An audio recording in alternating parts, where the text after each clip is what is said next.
Guys, it's Paul Harrison here after another brilliant webinar with our clients this evening. One thing I wanted to identify for you as well is a particular stock we were looking at. Now, this particular stock, I mean, it doesn't matter which stock it is, but one of our clients was having a look at this as far as a potential setup for a long position. Now, what we were basically looking for was his question was. Are we able to take this particular trade? Now, the thing is, I mean, obviously, we don't recommend trades per se. We can't do, obviously, but we normally look for a 1 year time frame. Now, what this person was trying to say was obviously this was his hit on support, and he then wanted to tie this in with some of the other rules in order to make that a viable trade for him to take. But then decided to go back and have a look at the 3 year time frame. You can't actually see it from where we are at the moment, but it's a 3 year time frame.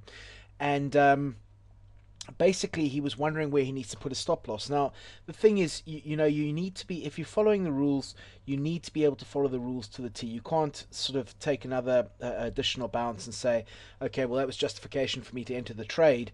However, I don't want to use a longer stop loss than what I would if I was off one of these here. Okay, the fact of the matter is, folks, if you're looking for certain criteria, you need to see that whole setup there. Okay, so in order for him to take that particular trade, he didn't have to have a deeper stop loss than what he wanted to.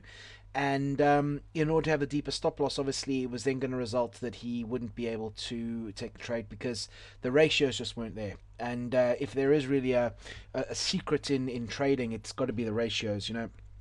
If people are trading particularly swing positions, if you're holding a trade up to maybe I don't know, 2-3 months, and you've got anything less than a 3-to-1 risk reward ratio, it's going to be very, very tough to make considerable consistent money in the markets, because obviously there's so many different elements there that can really affect your trade as well. So particularly with the macro environment being as it is now, and a lot of decisions at the highest level really affecting the markets and what have you. So you've really got to be able to have those ratios on your side. And when you do, you don't have to win every second trade, especially if you've got 3-to-1, 4-to-1, 5-to-1 risk reward ratios. I believe another trader of ours, I think he had a 19-to-1 risk reward ratio on one particular trade, and that actual trade came home for him. And you can imagine, if you're only risking one but have a potential of making back 19 and a half, you'd be amazed at, or I'm sure you can actually imagine how much of an impact that would have on your trading for the month. So basically this trade was ruled out because the stop loss was going to have to be too big in order to get into that particular trade. He wasn't going to make the money back on the other side there, or that's how it was looking anyway at the time. And it didn't look reasonable to take a trade. So remember, folks, ratio is very, very important.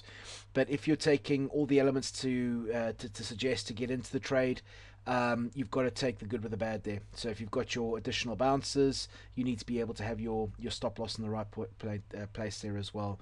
It's all part of the big picture and all things you need to take into account when you're actually looking to place a trade. So I hope that helps with your trading moving forward. And yeah, have a great week's trading. No doubt you hear from me same time next week. So all the very best. Have a great week's trading. Cheers, folks. Bye-bye.